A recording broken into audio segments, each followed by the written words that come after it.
Okay, you are literally the second person today who's asked me, how do we regulate?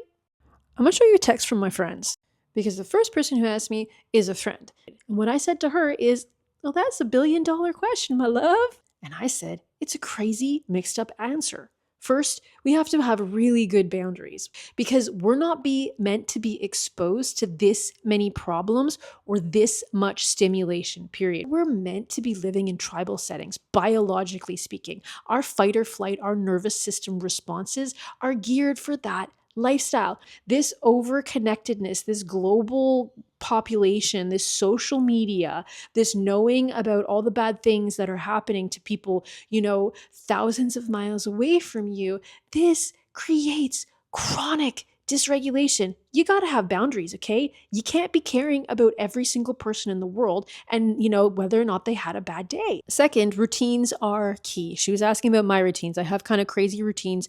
I go to breath work and a cold plunge and a hot magnesium soak and a weight training class in the morning, and then I go to a yin yoga class or a vinyasa class in the evening. But she was asking me, do I have to have, is exercise enough? And I said routines are key, period.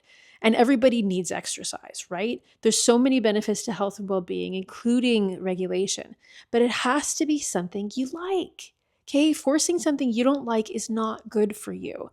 There's good stress of being expanded, right? Pushing past your comfort zone and growing. And there's bad stress of feeling out of control and having things imposed upon you. Figuring out which one takes self awareness. But yeah, exercise and routine is crucial.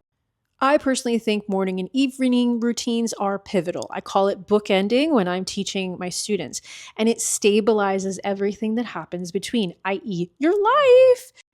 I run multiple businesses on my child's naps because I am also a full time stay at home parent to a preschooler. Okay. And my husband works full time and goes to university full time in the evenings. My life is pretty crazy. Okay, so I need really strong bookends, but ta-da, they work.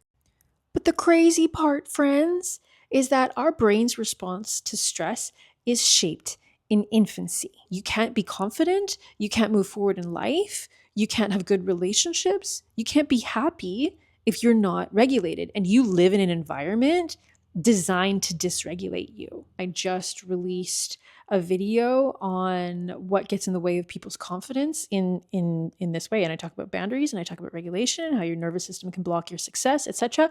And like seriously, like you need to hear this.